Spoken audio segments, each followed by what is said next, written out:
Today we are going to start a new chapter in civics, that is chapter number 4, growing up as boys and girls. मतलब क्या हुआ? मतलब ये हुआ कि बॉयज और गर्ल्स की जो ग्रोथ होती है, अपब्रिंगिंग होती है, वो हम लोग किस तरह से करते हैं या हमारी सोसाइटी किस तरह से करती है। क्योंकि हम लोग एक शेप दे देते हैं ग्रोथ को। वो शेप ये होता है कि अगर बॉयज होता है तो बॉयज के लिए एक हम लोगों ने पैमाना बना रखा है, एक दिमाग में जो है आपके एक आइडिया बना रखा है कि हाँ बच्चा छोटा रहेगा तो क्या करेगा, और बड़ा होगा तो क्या होगा, और बड़ा होगा तो क्या होगा। लड़की अगर है तो गर्ल चाइल्ड है तो गर्ल चाइल्ड किस तरह से ग्रोन अप होगी। तो ये हम लोगों ने एक चीज बना करके रखा हुआ है दिमाग में, और उसी तरह से हमारी सोसाइटी बॉयज और गर्ल्स को अपलिफ्ट करती है। तो ये जो है आपके एक तरह से जो हम लोगों के यहाँ अपब्रिंगिंग होती है बॉयज और गर्ल्स की, उसको अगर हम लोग कंपेयर करें with European countries, with western countries अगर हम लोग करें, तो वेस्टर्न कंट्रीज में यहाँ पर स्टार्टिंग में कोई इस तरह का डिस्क्रिमिनेशन नहीं होता कि हाँ बॉयज अगर है तो हमें बॉयज की तरह अपब्रिंगिंग करना चाहिए और गर्ल्स है तो गर्ल्स की तरह अपब्रिंगिंग करना चाहिए। जैसे फॉर एग्जाम्पल छोटा बच्चा है, अगर मान लीजिए हम किसी बच्चे की बर्थडे हुई, कोई लड़का है तो आदमी सोचता है कि लड़के को अगर हम गिफ्ट दें तो क्या दें। तो जब उसको गिफ्ट ले जाता है तो किस तरह की चीज ले जाता है, ऐसी चीज जो वो खेल सकता है। मान लीजिए बैट बॉल उसको दे दिया, एक फुटबॉल खरीद के दे दिया, या फिर जो है कोई गन दे दिया। तो ये दिमाग में रहता है कि अगर बॉय है तो उसका टॉयज ये है। अब कोई लड़की अगर है, उसके बर्थडे पार्टी में हम लोग जा रहे हैं तो हम लोग क्या करेंगे, तो उसको एक टेडी बियर दे दिया, या फिर कोई डॉल दे दिया, या फिर कोई जो है किचन सेट दे दिया। तो मतलब ये माइंड में फ्रेम बना हुआ है। तो हम लोग स्टार्टिंग से ही जो अपब्रिंगिंग होती है बच्चों की, तो हम लोग ये बताते हैं कि हाँ तुम्हें ऐसे ऐसे रहना है। तो ये जो है एक तरह से यही चैप्टर है आपके चैप्टर नंबर 4, जो कि growing up boys and girls. तो ये जो है आपके एक तरह से बॉयज और गर्ल्स को अपब्रिंग कैसे किया जाता है या किस तरह से किया जाता है, ये हम लोग इस चैप्टर में देखने जा रहे हैं। तो इसमें अगर हम लोग देखें तो growing up as boys and girls है क्या, या किस तरह से ग्रो किया जाता है, तो इसको अगर हम लोग देखें तो सबसे इंपॉर्टेंट चीज ये आती है कि हमारी जो आपके अपब्रिंगिंग होती है किसी भी सोसाइटी में, तो बच्चे दो जगह से सीखते हैं। एक होता है घर से सीखते हैं, उनका होम प्लेस जो होता है वो कुछ सिखाता है। दूसरा जो आपके एक तरह से बाहर की चीजें सीखते हैं वो स्कूल से सीखते हैं, क्योंकि स्कूल उनका सेकंड होम कहलाता है। तो सेकंड होम जो है आपके उनका स्कूल है। तो स्कूल जाते हैं, जब वो इंटरैक्ट करते हैं अपने फ्रेंड्स से, तो तरह तरह की बातें वो सीखते हैं। जो उनको नहीं पता होता है उनके कोई फ्रेंड सिखाते हैं, बताते हैं। जैसे फॉर एग्जाम्पल मान लीजिए कोई बच्चा है तो अब जो है आपके बॉय है और गया स्कूल, तो स्कूल में मान लीजिए कि उसके फ्रेंड है, उसकी बर्थडे पड़ी थी, तो उसके फ्रेंड को क्या क्या चीजें मिली वो आके डिस्क्राइब करता है, बताता है उसने क्या क्या चीज खेला, क्या क्या चीज खाया। मतलब सारी चीजें जो है आपके डिस्क्राइब की जाती हैं। बच्चे एक दूसरे से जो है आपके बताते हैं। तो बहुत सारी चीजें बच्चे बाहर से सीखते हैं, जो उनकी जो है एनवायरमेंट होता है। तो जो आपके घर होता है, घरों से जो है कुछ सीख उनको मिलती है और कुछ सीख उनको बाहर से मिलती है। आइए कुछ इंपॉर्टेंट पॉइंट्स हम लोग डिस्कस करते हैं। इंपॉर्टेंट पॉइंट्स में जैसे kind of behaviour for boys and girls. हम लोग क्या करते हैं, जैसे बॉयज और गर्ल्स का बिहेवियर को अगर आप लोग स्टडी करें तो हम लोग के दिमाग में ये रहता है कि नहीं, लड़का है तो बहुत शैतानी करेगा, बहुत शैतान होगा, लड़की है तो बहुत क्वाइट होगी और बहुत जो है आपकी एक तरह से चुपचाप रहेगी और किसी से लड़े उड़ेगी नहीं। ये हम लोग ने माइंड में बना रखा है। लेकिन कभी कभी क्या हो जाता है, उल्टा हो जाता है। कभी कभी ये भी उल्टा हो जाता है कि जो शरारत करने वाला बच्चा है वो बच्ची है, और जो बच्चा है बॉय है वो जो है आपके बॉय चाइल्ड जो है आपके बहुत सीधा है। तो एक टेंडेंसी हम लोग के दिमाग में इस तरह की बनी रहती है, और ये पहले से जो है आपके एक तरह से स्टीरियोटाइप जिसको हम लोग कहते हैं वो पहले से फीडेड है। वो हम लोग के दिमाग में आपके बना हुआ है कि हाँ ऐसा ऐसा होता है। हम लोग शुरू से बच्चों को कैन और कैनॉट में ले जाते हैं। जैसे कि तुम क्या कर सकते हो ये बताते हैं, और तुम्हें क्या नहीं करना चाहिए ये पहले से बताने लगते हैं। तो जब ग्रोइंग एज होती है तो उनको जो है आपके एक तरह से कैन और कैनॉट तो हमें बताना चाहिए अगर वो किसी रेंज के बाहर जा रहा है। अगर उसका एटीट्यूड देखें, उसका बिहेवियर देखें, उसका मैनर देखें। अगर वो जो है आपका उसका बिहेवियर ठीक नहीं है, अगर वो आपके एक तरह से रेस्पेक्टफुल वे में किसी एल्डर से बात नहीं कर रहा है, अगर वो किसी भी जो है आपके ऐसी जो है सीमाओं को लांघ रहा है जो कि बच्चों को नहीं करना चाहिए, तब हमें उनको रोकना टोकना चाहिए। और नहीं तो बच्चों को क्या करना चाहिए कि उसकी अपब्रिंगिंग किस तरह से करें, उसको पहले रिलैक्स छोड़ें, और जब रिलैक्स छोड़ेंगे तो बच्चा किस वे में जाता है उसको जाने दें खुद से। क्या वो जो है आपके चूज करता है, उसको चूज करने दें। अगर आपकी नजर में कोई चीज गलत है तो उसको बताएं, नहीं नजर में गलत है तो उसको थोड़ा सा ग्रो अप करने दें। तो इस तरह से हम लोग उसको फंसा करके रखते हैं कि नहीं तुम लड़की हो, तुम कैसे लड़के का गेम खेल सकती हो, कैसे फुटबॉल खेल सकती हो, कैसे क्रिकेट खेल सकती हो, या कोई लड़का है तो तुम डॉल से कैसे खेल सकते हो। तो अब ये चीज जो है उसके दिमाग में फ्रॉम द वेरी बिगनिंग हम लोग उसको डाल देते हैं। Do all society look at boys and girls in the same way? ये बहुत बड़ा क्वेश्चन है हमारी सोसाइटी पे। क्या सोसाइटी हमारे लड़के को और लड़की को एक बराबर देखती है? फ्रॉम द वेरी बर्थ, जब से जन्म होता है बच्चे का, जब से बर्थ होती है, डिस्क्रिमिनेशन शुरू हो जाता है। भले ही हम लोग कहते हैं कि हम लोग ने सारी चीजें इक्वल कर दी हैं, लड़के लड़कियों में कोई फर्क नहीं है, लेकिन हम लोग खुद दो नजरी करते हैं। अगर हमारा लड़का भी है और हमारी लड़की भी है, हम लड़कों को ज्यादा प्रेफरेंस देने लगते हैं। माँ जो है, अरे बेटा तुम रहन दो, बच्ची को जो है आपकी लड़की गर्ल चाइल्ड होगी तो उसको रोक देंगे, और फिर जो है जो बॉय चाइल्ड है उसको करने देंगे। तो इस तरह की चीजें माँ बाप के अंदर भी होती है। अगर वो जो है आपके वेल बैलेंस नहीं है, समझ नहीं रहे हैं, तो वो शुरू से डिस्क्रिमिनेशन शुरू कर देते हैं। और गर्ल चाइल्ड शुरू से ही उसके दिमाग में ये चीज बैठ जाती है कि नहीं हमें हर चीज में कॉम्प्रोमाइज करना है, हमारे भाई से के कंपैरिजन में हमें हर चीज में कॉम्प्रोमाइज करना है। ये चीज बच्चों के दिमाग में कभी नहीं बैठना चाहिए। अगर ये चीज बैठ रही है तो ये फॉल्ट किसकी होती है? ये पेरेंट्स की फॉल्ट है। तो ये पेरेंट्स की फॉल्ट होगी अगर इस तरह से दो बच्चों के बीच में डिस्क्रिमिनेशन होता है। Roles assign to boys and girls prepare them for their future roles as men and women. अब बॉयज और गर्ल्स को जैसे हमने स्टार्टिंग में बताया, पहले से ही आप असाइन कर देते हैं। अब लड़का है तो लड़के को जो है आपके एक तरह से बाहर खेलना चाहिए, घर में मत खेलो। लड़की है तो बाहर मत खेलो, अंदर खेलो। तुम्हें जो है आपके आगे चल करके जैसे गर्ल को बताया जाता है कि तुम वुमेन होगी तो घर को देखना है, तुम्हें घर के सामान को देखना है, घर में जो कुकिंग होगी उसको देखना है, क्लीनिंग को देखना है। तो ये सारी चीज उसके दिमाग में पहले से डाल दी गई है। लड़के को ये बता दिया गया है नहीं घर में तुम मत रहा करो, तुम बाहर खेला करो। तो अब यहां पर क्या है कि अपना फ्रेंड्स बाहर बना लो, ये कर लो वो कर लो, उसको एक्सपोज कर दिया पूरी तरह से। तो अब यहां पर क्या है कि यहां पे हम शुरू से डिस्क्रिमिनेशन शुरू कर देते हैं। ये डिस्क्रिमिनेशन वाली बात होती है, और पहले से हम उसको, जो बच्चा है उसको पहले से हमने उसको आदमी बना दिया, और जो बच्ची है उसको हमने पहले से औरत बना दिया। तो ये हम क्या है कि उसके दिमाग में पहले से फीड कर देते हैं, और उनके दिमाग में ये फीडेड रहता है कि नहीं हमें बड़े होकर के क्या बनना है? आदमी बनना है। आदमी ये करते हैं, मेन ये सब करते हैं, तो इसलिए हम भी ऐसा करेंगे।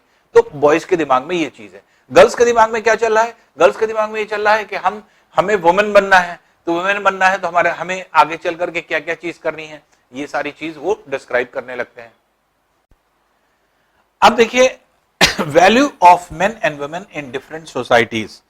क्या वैल्यू दोनों की बराबर है? बर्थ होने से, हमने आपसे कहा कि बर्थ होने से और लास्ट तक हमेशा हम लोग डिस्क्रिमिनेशन पैदा करते रहते हैं।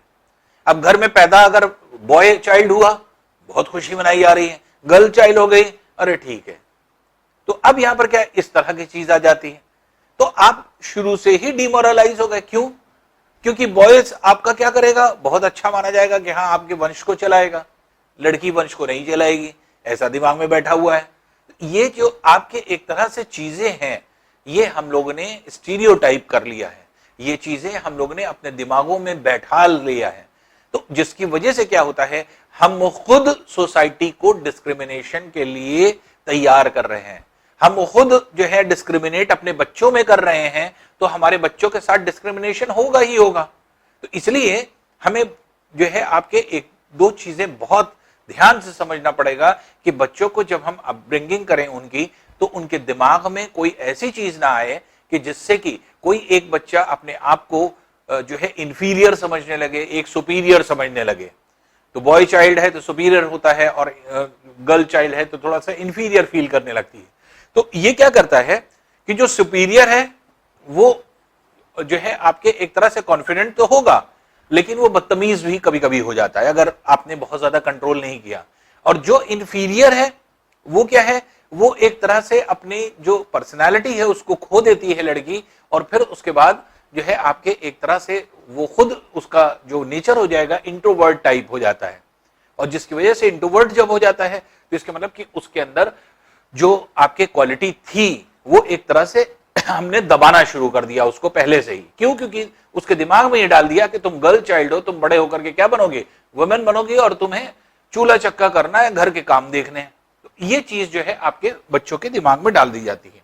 इन equalities between men and women work, inequalities सही बात है। आप देखेंगे हम लोग हमेशा इस चीज को डिफरेंस क्रिएट करते रहते हैं, ये आदमियों का काम है, ये औरतों का काम है, ये औरत करेगी। अब खाना बनाना है तो इसका मतलब औरत को ही बनाना है, बाहर वर्क करने जाना है तो आदमी को ही करने जाना है। तो जबकि ऐसा कुछ नहीं है। आप फॉरेन कंट्रीज में अगर आप जाएं, ये चीज माइंड का ब्रॉडनेस है। मेन और वुमेन दोनों वर्क करने जा रहे हैं, हो सकता है घर पे आकर के दोनों एक दूसरे का हाथ बटाएं। हम ये क्यों मान ले कि हाँ घर में खाना बनाना सिर्फ औरत का काम है? ठीक है, वो अलग चीज है कि औरतों को ये काम करना चाहिए, जो हमारी सोसाइटी भी कहती है, हमारा कल्चर भी कहता है। तो इसलिए हमें एम्फेसिस करना चाहिए।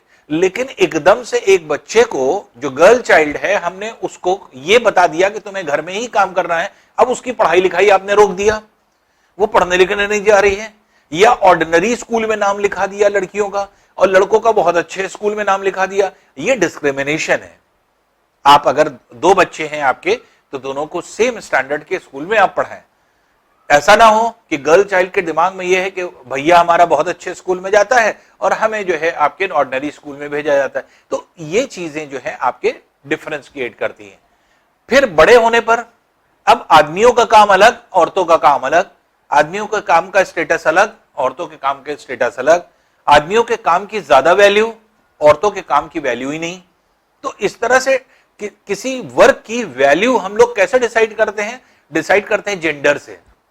जैसे मजदूरी में दो मजदूर आपने रख लिए, तो अब यहां पर आपने कहा कि नहीं, मेल मजदूर जो है उसको जो है हम मान लीजिए 500 रुपया दे रहे हैं, तो हम जो फीमेल है उसको हम 400 देंगे या 350 देंगे या 300 रुपया देंगे। तो कंपैरेटिवली हमने क्या है, ये डिस्क्रिमिनेशन पैदा किया। ये डिस्क्रिमिनेशन हम लोग जो है खुद से क्रिएट करते हैं।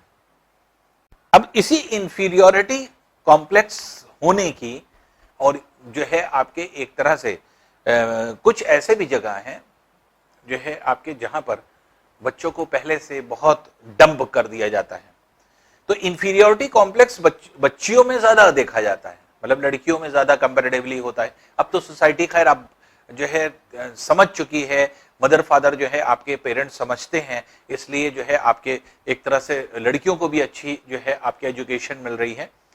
तो एक एग्जाम्पल हम लोग लेते हैं, तो जो आपके एक तरह से एक आइलैंड की बात है, तो एक आइलैंड पर जो है आपके किस तरह से स्टडी की गई। तो ये आइलैंड क्या है, ये है सामोआ आइलैंड। सामोआ कहां पे है? पैसिफिक ओशन में। पैसिफिक ओशन में स्टडी की गई थी कब? 1920s में। 1920s के मतलब ये हो गया कि आज से लगभग जो है आप ये कह सकते हैं कि 92 ईयर्स बैक, 100 साल लगभग पीछे आप ये मान सकते हैं। 92 ईयर्स बैक जो है आपकी ये स्टडी की गई थी। तो 92 ईयर्स में तो बहुत ज्यादा चेंजेस आ गए। 1920s की बात है जब ये स्टडी की गई थी। तो सामोआन जो है आइलैंड, ये पैसिफिक ओशन में है। यहां पर कोई स्कूलिंग नहीं होती। पहली चीज, यहां पर कोई स्कूल नहीं है, यहां बच्चे स्कूल नहीं जाते। ये खुद अपने चीजों को सीखते हैं। कैसे सीखते हैं? घरों में रह करके। अब घर में रह करके क्या करते हैं, जब छोटे बच्चे होते हैं, अब यहां पे क्या होता है कि इतने बच्चे हो जाएं कि वो चलने फिरने लगे, उनको छोड़ दिया जाता है अकेले बड़े बच्चों के सहारे। क्योंकि फैमिली में कई बच्चे होते हैं, तो बड़े बच्चों के सहारे, 5 साल की बच्ची है तो 1 साल के 2 साल के बच्चों को संभाल रही है। 5 साल के बच्चे को 10 साल की बच्ची संभाल रही है। तो ये आपके एक तरह से इस आइलैंड पर ये स्टडी की गई कि यहां पर छोटे बच्चों को बड़े बच्चे संभालते हैं। मदर फादर अपना जो है खाने पीने के इंतजाम में बाहर निकल जाते हैं। लड़कियों को कभी स्कूलिंग कराया ही नहीं जाता है, लड़के भी इवन स्कूलिंग नहीं करते। लड़के जब जो है आपके 5 साल के हो जाते हैं या लड़कियां 5 साल की हो जाती हैं, तो 5 साल की लड़कियां होने पर छोटे बच्चों का ध्यान रख रही हैं और 5 साल के लड़के होने पर धीरे धीरे करके वो बाहर जाने लगते हैं। बाहर जाकर के अपने फ्रेंड्स बनाते हैं या फिर देखते हैं बड़े बच्चों के साथ अपना फ्रेंडशिप करते हैं और 9 साल के होते होते काफी कुछ सीख जाते हैं। यहां पर आपके स्टडी ने ये बताया। तो 9 साल 10 साल के जब तक होते हैं तब तक बड़े लड़कों से उनकी दोस्ती हो चुकी होती है, बड़े लड़कों के साथ जाते हैं, फिशिंग विशिंग करने जाते हैं, तो वहां से जो है मछलियां पकड़ करके लाते हैं। तो इस तरह की चीजें जो है आपके करते हैं।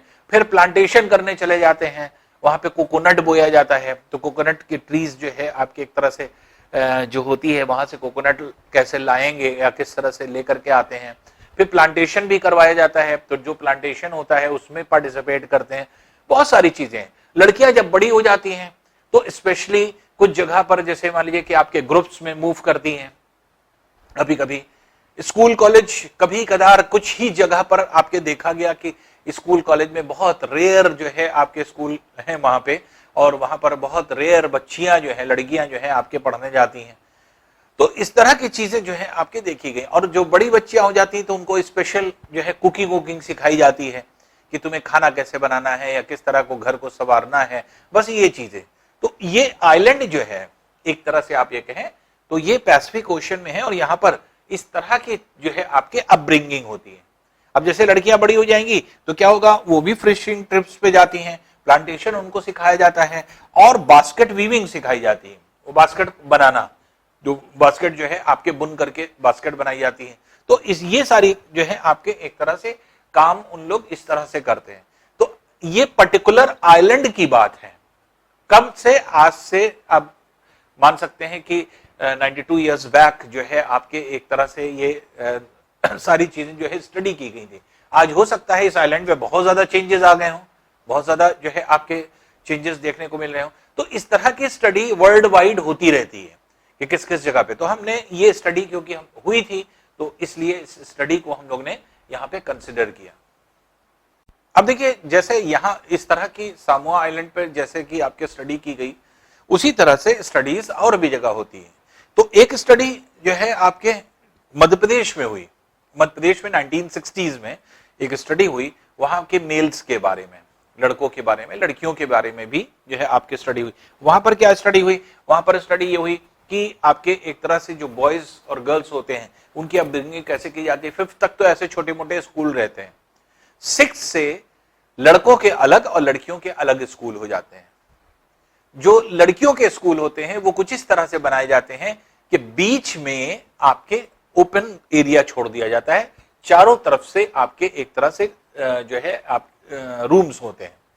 बीच में इसलिए छोड़ दिया जाता है कि वो पूरी तरह से सेफ रहें स्कूल में, स्कूल के बीचों बीच वो खेलें, सबकी नजर में रहें, और चारों तरफ रूम्स होते हैं जहां पर टीचर्स होते हैं।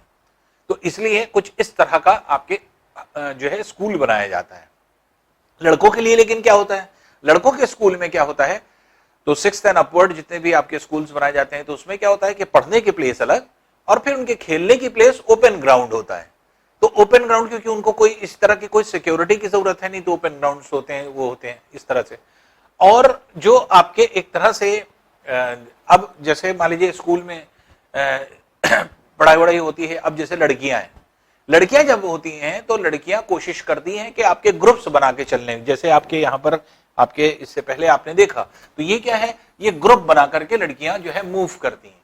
क्यों मूव करती हैं, क्या रीजन है, तो इस ये रीजन क्या होता है, रीजन ये होता है कि इस तरह का, जैसे हम लोगों की सोसाइटी क्या है, मेल डोमिनेटिंग सोसाइटी। अब लड़के क्या है, जगह जगह खड़े रहते हैं रास्तों में, स्कूल छूट गया है, जगह जगह रास्तों पे मिलते हैं।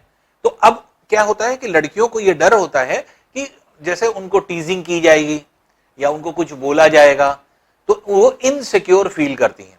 तो इनसिक्योर जो फील करती हैं, जिसकी वजह से वो ग्रुप में चलती हैं। अब शाम होती है, शाम के स्कूल छूटा, लड़कियां ग्रुप्स में, आप ग्रुप बना करके आपके घरों तक जाती हैं। अब लड़के जगह जगह पे आपको मिलते जाएंगे, क्यों? क्योंकि उनके लिए तो कुछ नहीं है ना, उनके लिए कोई सिक्योरिटी नहीं है, वो घूम रहे हैं, टहल रहे हैं, कहीं भी बैठे हुए हैं, तो इसलिए जो है आपकी लड़कियों को टीज कर रहे हैं। तो ये सारी चीजों से अवॉइड करने के लिए लड़के लड़कियां जो होती हैं ये आपके ग्रुप्स में एक जगह से दूसरी जगह मूव करती हैं। तो मध्य प्रदेश में ये देखा गया कि इस तरह की चीजें जो है आपके होती हैं। और फिर चाइल्डहुड का डिफरेंस जो होता है ये जनरेशन के लिए जनरेशन वाइज होता है, इसके मतलब जेंडर वाइज होता है कि अगर बॉय है और गर्ल है तो वहां पे बिल्कुल अलग तरीके से उनको अपलिफ्ट किया जाएगा। लड़कियों की सारी चीजें बिल्कुल अलग कर दी जाती हैं, लड़कों की सारी चीजें बिल्कुल डिफरेंट कर दी जाती हैं। और उनको जो है जब तक कि वो आपके एक तरह से जिम्मेदार नहीं हो जाते, जब तक कि वो आपके एक तरह से शादी वादी नहीं हो जाती उनकी, तब तक जो है उनकी अपब्रिंगिंग जो है आपके पेरेंट्स करते रहते हैं। और उसको उसी तरह से करते हैं कि लड़कों को ऐसा मेल जो है आपके वुमेन मेन की तरह जो है आपके डेवलप होना है, और लड़कियों को ऐसा फीमेल जो है आपके वुमेन की तरह जो है आपके डेवलप होना है। तो उनकी डेवलपमेंट दोनों का शुरू से आपके इस तरह से देखा जाता है। तो ये जो है आपके एक तरह से डिफरेंस होता है इस तरह की चीजों में। जो बातचीत होती है, अब लड़कियां अगर जोर से बोल देती हैं, लड़कियों को सिखाया जाता है नहीं तुम सॉफ्टली बोलो, आराम से बोलो, धीमे बोलो, लड़कियों को तेज नहीं बोलना चाहिए। लड़कों को थोड़ा सा टफ बनाया जाता है कि हाँ लड़कों के अंदर टफनेस हो, तो जोर से बोले, चीख के बोले, तो उसके अंदर जो है आपके इस तरह की चीज हो। तो ये छोटी छोटी चीजें हैं जो सोसाइटी खुद उनको बताती है कि हाँ आपके अंदर क्या क्या चीजें होनी चाहिए। तो लड़का और लड़की अपने आप बड़े होते चले जाते हैं और ये चीज खुद ब खुद सीखते चले जाते हैं। और सबसे बड़ा डिफरेंस जो आपके आता है वो डिफरेंस आता है वर्क में। तो कभी भी आदमी का काम और औरतों के काम को इक्वल नहीं माना जाता है। नॉर्मली क्या होता है कि औरत जो है वो सुबह से लेकर रात तक अगर हाउसवाइफ है तो कहा जाता है कि नहीं ये तो हाउसवाइफ है, ये तो कोई काम नहीं करती। और अगर कोई बाहर जो है आपके एक तरह से जा रहा है तो जो है आपके वर्क करने जा रही है कोई लेडी, तो उसको कहा जाता है नहीं वो वर्किंग लेडी है, वो वर्क कर रही है। और हाउसवाइफ को क्या कहा जाता है कि वो हाउसवाइफ है, इसके मतलब कोई काम नहीं करती। तो इसके मतलब घर पे किया गया काम नेग्लिजिबल वैल्यू का होता है, हम लोग उसको वैल्यू ही नहीं देते हैं। तो हम लोग के दिमाग में रहता है कि कोई काम ही नहीं कर रहा है। अब जैसे मान लीजिए आपकी मम्मी जो है हाउसवाइफ है, तो आपके दिमाग में ये रहता है कि अरे मम्मी तो कोई काम ही नहीं करती, घर ही में रहती है। और अगर वही जो है आपके किसी प्रोफेशन में बाहर निकल रही हो तो आप ये कहते हैं नहीं मम्मी बहुत काम करती है, बाहर जाती है काम करने के लिए। तो घर वाला काम जो होता है वो नेग्लिजिबल वैल्यू का होता है। अब इसके लिए एक स्टोरी हम आपको सुनाते हैं, अपने आप आपको क्लियर होगा कि एक स्टोरी क्या है, इसको देखते हैं। स्टोरी है कि my mother does not work. एक बच्चा ये कहता है कि मेरी माँ जो है कोई काम नहीं करती। अब उसके दिमाग में कैसे आया? तो अब यहां पर देखिए एक स्टोरी है और ये स्टोरी जो है आपके बताई गई है। अब जैसे एक बच्ची है तो ये कहती है कि हम लोग मम्मी जो है एक आउटिंग पर जा रहे हैं, तो और उसमें जो है जो रोजी मैम है, तो एक रोजी मैम होती है, रोजी मैम जो है उनको जो है ऐसा वॉलंटियर्स पेरेंट्स चाहिए, तो कुछ जो है आपके पेरेंट्स अगर उनके साथ जाएंगे तो वो हेल्प हो जाएगी। तो वो ये कहती है कि मम्मी आप छुट्टी ले लीजिए क्योंकि आप ऑफिस में काम करती हैं तो आप कभी नहीं जा पाती, और जबकि हर बार जो है हरमीत मदर जो है वो आपके हर बार जाती हैं क्योंकि वो तो कुछ काम ही नहीं करती, घर ही में रहती हैं। तो इस पर जो है आपके बच्ची ये बोलती है, हरमीत कौन? इसका एक फ्रेंड होता है। तो उसकी मम्मी जो है हर बार जो है वहां जाती है, हेल्प करती है मैम की, और आप नहीं जाती हैं क्योंकि आप जो है बाहर ऑफिस में वर्क करती हैं। तो इसके दिमाग में क्या बैठा कि क्योंकि हरमीत की मदर हाउसवाइफ थी तो इसलिए जो है आपके एक तरह से घर पे कोई काम नहीं करती।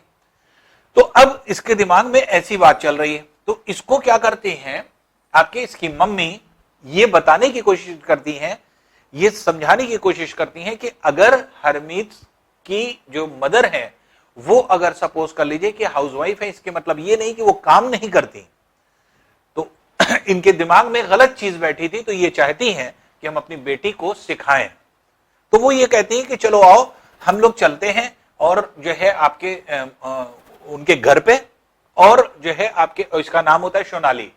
तो सोनाली चलो आओ तुमको लेकर के चलते हैं हरप्रीत के घर पे, और तब तुम्हें पता चलेगा कि हाँ वो कितना काम करती हैं। अब जैसे ही ये आती हैं तो आपके एक तरह से इनके फादर को जो है आपके ये बोलते हैं कि जो हमारी बेटी है सोनाली, वो ये बोल रही है कि आपकी वाइफ जो है वो काम नहीं करती। तो ये भी हंसने लगते हैं और हरप्रीत वहां खड़ा रहता है।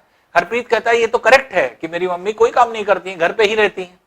तो अब दोनों बच्चों के दिमाग में क्या है, सोनाली के भी दिमाग में क्या था कि हरप्रीत की मम्मी काम नहीं करती, क्यों? क्योंकि हाउस वाइफ है। और हरप्रीत के खुद दिमाग में यह था कि हमारी मम्मी तो कोई काम करने नहीं जाती, घर ही में रहती है।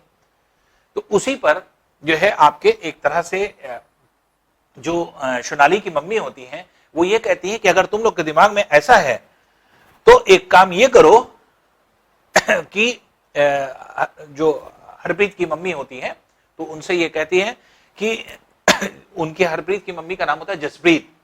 तो कहती है जसप्रीत तुम एक काम करो, एक दिन तुम काम करना छोड़ दो, एक दिन तुम घर का काम मत करो, तुम स्ट्राइक पर चली जाओ।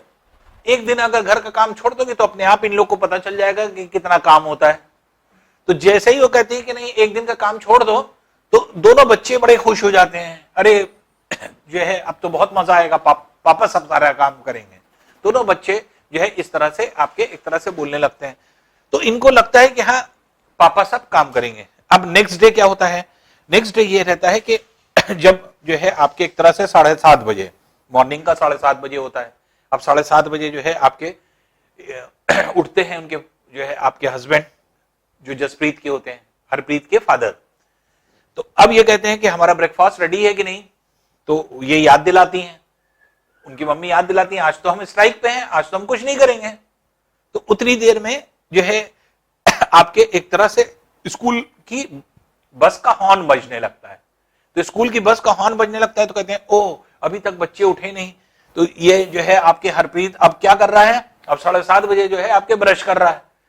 तो उसकी बस आ चुकी है। तो अब इनको ये लगता है कि अब हमारा काम बढ़ गया, अब बच्चों को हमें स्कूल जो है खुद से छोड़ना पड़ेगा। इसका मतलब एक दिन हरप्रीत की मम्मी ने नहीं उठाया, वो स्ट्राइक पर चली गई ये दिखाने के लिए कि हाँ तुम कितना काम, हम कितना काम करते हैं। तो उन बच्चों को नहीं उठाया तो कोई नहीं उठ पाया। देखिए अब बस भी आ गई लेकिन बच्चे जो है आपके तैयार नहीं है। फिलहाल ये कहते हैं जल्दी जल्दी तैयार हो। अब ये तैयारी करके और आगे की तरफ अब देखिए कैसे जाएंगे। अब देखिए इसमें ये कहते हैं कि चलो जल्दी चलो, अब कार में ये लेकर के जाते हैं। फिर ये कहते हैं लंच बॉक्स बच्चों को दिया, लंच बॉक्स बनाया। तो हरप्रीत की मम्मी जो है याद दिलाती हैं कि इनके पापा को कि क्या लंच बॉक्स बनाया। तो कहते हैं अरे हम तो लंच बॉक्स बनाना भूल गए।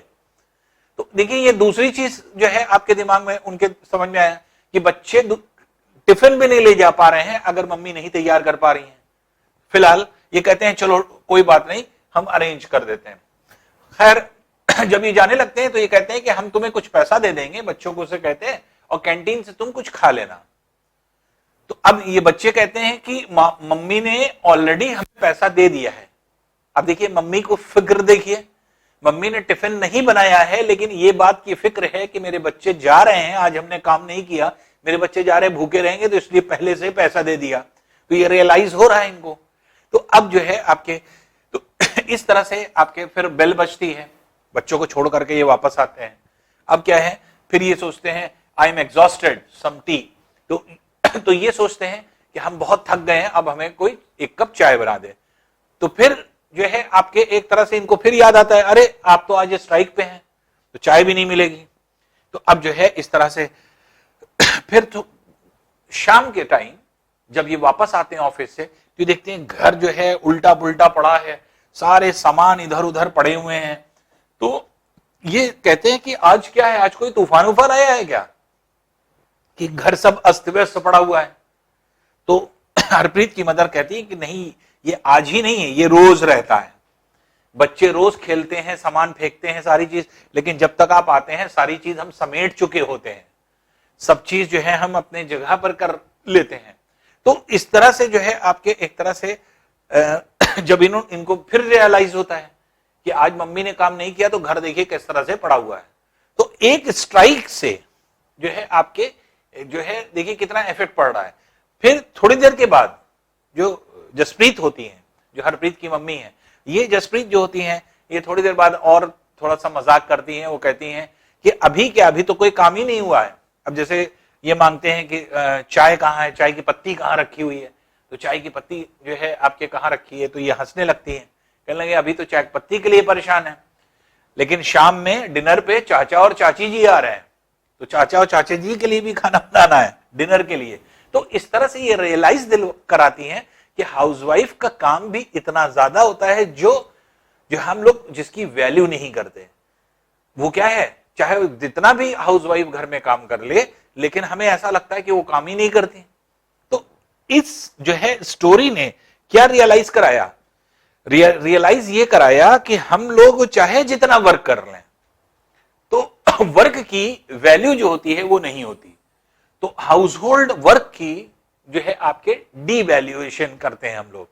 इसके मतलब कि हम लोग वैल्यू को बिल्कुल जो है आंकते ही नहीं है हम लोग कि हाँ मम्मी ने भी शायद घर में कुछ काम किया होगा। ये जरूर देखते हैं कि पापा सुबह से गए हैं, थक करके आ रहे हैं और ऑफिस से काम करके आ रहे हैं, इसके मतलब पापा बहुत थके हैं, बहुत क्यों, क्योंकि बाहर गए थे काम करने के लिए। लेकिन घर में दिन भर मम्मी काम करती रहेंगी, लेकिन वो चीज नहीं समझ में आएगी। तो घरों में होने वाला काम ये क्या है, इसकी हम लोग कोई वैल्यू नहीं देते हैं। ये क्या है, ये क्या इक्वालिटी, या फिर हम इक्वालिटी कर रहे हैं, या फिर हम एक समान सोच रहे हैं? क्या हम मेन और वुमेन के काम को क्या बराबर सोच पा रहे हैं? नहीं सोच पा रहे हैं। हम लोग को ऐसा लग रहा है कि वुमेन जो काम कर रही है उसकी कोई वैल्यू नहीं है, वो काम ही नहीं कर रही है, घर ही में तो रहती है, लेकिन जो बाहर काम हो रहा है वो एक्चुअल में काम हो रहा है। तो ये जो है आपके एक तरह से डिफरेंस जो है आपके वैल्यू और डीवैल्यूएशन पर आपके एक तरह से सोसाइटी में ही क्या, हम लोगों के हर तरफ, हर जगह, हर फैमिली में, हर सोसाइटी में ये चीज देखा जाता है कि हम लोग इसी तरह से बिहेव करते हैं या सोचते भी हैं। और हम लोग की टेंडेंसी क्या है, हम लोगों ने इस चीज को बना रखा है कि नहीं, घर में रहने वाले लोग जो हैं आपके काम नहीं करते, और बाहर जो जा रहा है वो एक्चुअल वर्कर है, वही एक्चुअल थक सकता है। घर में काम करने वाला कभी थक भी नहीं सकता, क्योंकि उसके पास कोई काम ही नहीं है, दिन भर घर में रहता है। तो ये दिमाग में हम लोगों के बना हुआ, ये भी एक स्टीरियोटाइप है जो कि हम लोग के दिमाग में फीड हो गया है कि नहीं, घर का काम कुछ नहीं होता, बाहर का काम बहुत कुछ होता है, जबकि ऐसा नहीं है। दोनों की वैल्यू अपनी अपनी जगह होती है। अब देखिए इसी उसमें हम लोग ये देख सकते हैं कि लाइफ्स ऑफ डोमेस्टिक वर्कर्स कैसे होती है, घरों में काम करने वाले लोगों की लाइफ कैसे चलती है या किस तरह से होती है। तो अब एक्चुअल में होता क्या है कि जो दूसरे घरों में जा रहे हैं काम करने के लिए, तो अब जैसे एक कैरेक्टर है मंगला, तो मंगला जो है एक जगह पे काम करती है और वहां पर जो है आपके सफाई, पोछा और आपके कुकिंग, बच्चों को देखना, ये सारे काम होते हैं जो कि आपके उस जो है लुक आफ्टर किया जाता है। तो बहुत सारे इस तरह के डोमेस्टिक वर्कर्स हैं जो कि जो है आपके एक तरह से, खास तौर से ये ट्रेंड कहाँ होता है, ये आपके एक तरह से अर्बन रीजन में होता है, रूरल एरियाज में नहीं होता। रूरल एरियाज में मेनली जो है आदमी खुद से वर्क जो है आपके करने की कोशिश करता है। तो अर्बन एरियाज में जो है आपके एक तरह से कोई ना कोई इस तरह से असिस्टेंस रखना पड़ता है, और इस तरह से डोमेस्टिक वर्कर्स होते हैं जो कि उनको हायर करना पड़ता है। उनके लिए भी वो भी बहुत वैल्यूएबल वर्क करते हैं। वो पूरी सुबह से लेकर शाम तक की सारी सफाई करेंगे, आपके झाड़ू पोछा करेंगे, बर्तन मांजेंगे, आपके सारी चीजें जो है आपके जो है वो करते हैं, लेकिन उसको भी हम लोग बहुत ही ज्यादा जो है आपके वैल्यू नहीं देते। उनके वर्क की वैल्यू बहुत कम हम लोग रेट करते हैं, और जो आपके एक तरह से हम लोग इवन जो उनको पैसे देते हैं वो भी जो है आपके एक तरह से उतना नहीं देते जितना उनके काम का होना चाहिए। तो ये मंगला एक जो है आपके एक तरह से इसी तरह के डोमेस्टिक वर्कर है, जो कि अपने जो है मैडम के यहाँ काम करती थी। उसको ऐसा लगता था कि उसकी दिन जो शुरू होता है वो सुबह 5 बजे शुरू होता है, रात के 12 बजे तक वो काम करती थी, और उसकी कोई लाइफ नहीं थी। बस ये है कि किसी तरह से अपने घर को पालने के लिए, अपने जो है घर को एक तरह से चलाने के लिए वो दूसरी जगह वहां पे काम कर रही थी। एक और स्टोरी है जो कि मिलानी की एक्सपीरियंस क्या था। मिलानी भी एक हाउस डोमेस्टिक वर्कर थी। ये एक जगह पर जाकर के आपके कुकिंग करती थी, खाना बनाती थी, और इसके साथ साथ 2 और लड़कियां थी जो आपके झाड़ू पोछा और इसके हेल्प किया करती थी। तो उस मिलानी ने क्या देखा, मिलानी ने ये देखा कि उस वहां पर भी बहुत स्ट्रिक्ट जो है आपकी चीजें थी। जो मालकिन थी वो बहुत ही ज्यादा हार्श रहती थी, बहुत हार्डली बात करती थी, और वो जो है आपके एक तरह से बहुत स्ट्रिक्ट रहती थी। तो नॉर्मली क्या होता था कि इन लोग बस सुबह 5 बजे पहुंच जाएं और रात में 12 बजे तक जो है आपके काम करना होता था। तो इवन इतना ज्यादा स्ट्रिक्टनेस थी कि इन लोग जो है आपके घर के अंदर जो है आपके नंगे पैर जाते थे, चाहे वो गर्मी हो, जाड़ा हो, बरसात हो। सर्दी के दिनों में इवन जो है मिलानी बताती हैं कि हम तीनों के, दोनों लड़कियों और मेरे, इतना ज्यादा ठंड लगती थी पैर में कि पैर सूज जाता था। लेकिन हम लोग की इतनी हिम्मत नहीं होती थी कि हम लोग ये कहें कि नहीं, हम लोग जो है आपके एक तरह से शूज या फिर स्लीपर पहन के अंदर आए। तो हम लोग को चप्पल बाहर ही उतरवा दिया जाता था, लेकिन हम लोग को उतारना पड़ता था। बच्चियां लगी रहती थी, जो दोनों बच्चियां थी वो साफ सफाई में, और शाम होते होते भूख से एकदम निढाल हो जाती थी। शाम में खाना मिलता था, वो भी 2-2 रोटी। अब उनका मन करता था एक रोटी और खाने का, तो वो बताती थी मिलानी कि हम अपने उसमें से एक एक रोटी उन लोगों को दे दिया करते थे, और फिर हम अपनी बना लिया करते थे चुपचाप, बिना बताए। तो इस तरह की चीजें जो है आपके एक तरह से सोसाइटी में होती है, और हम लोग उनकी केयर नहीं करते जो हमारी केयर कर रहे हैं। तो इस तरह के बहुत सारे डोमेस्टिक वर्कर्स हैं जो कि हमारे केयर में लगे हुए हैं, हमारा वर्क कर रहे हैं, और हम उनकी तरफ जो है ध्यान नहीं देते और हम उनकी केयर नहीं कर पाते।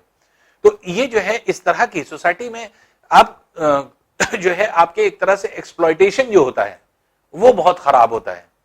कि मिलानी का एक्सपीरियंस ये था कि हम तीनों लोग कभी मुंह से कुछ निकाल नहीं पाते थे, मुंह से कुछ नहीं कह पाते थे, क्योंकि कुछ कहते थे तो जो आपके मालकिन थी वो बहुत तेज चिल्लाने लगती थी। तो इसलिए जो है डर के मारे जो है हम लोग की हिम्मत नहीं होती थी कुछ बोलने की। तो अगर कुछ बोलना भी चाहते थे तो हिम्मत नहीं पड़ती थी कि हाँ कुछ बोलेंगे, क्योंकि जो मालकिन थी वो बहुत चिल्लाएंगी। तो इस तरह की चीज उन लोगों के दिमाग में बैठी हुई थी। तो डोमेस्टिक वर्कर की भी लाइफ जो होती है वो एक तरह से बहुत ईजी नहीं होती, वो भी बहुत हार्ड होती है। तो ये सारी चीजें जो है आपके एक्सपीरियंस की गई।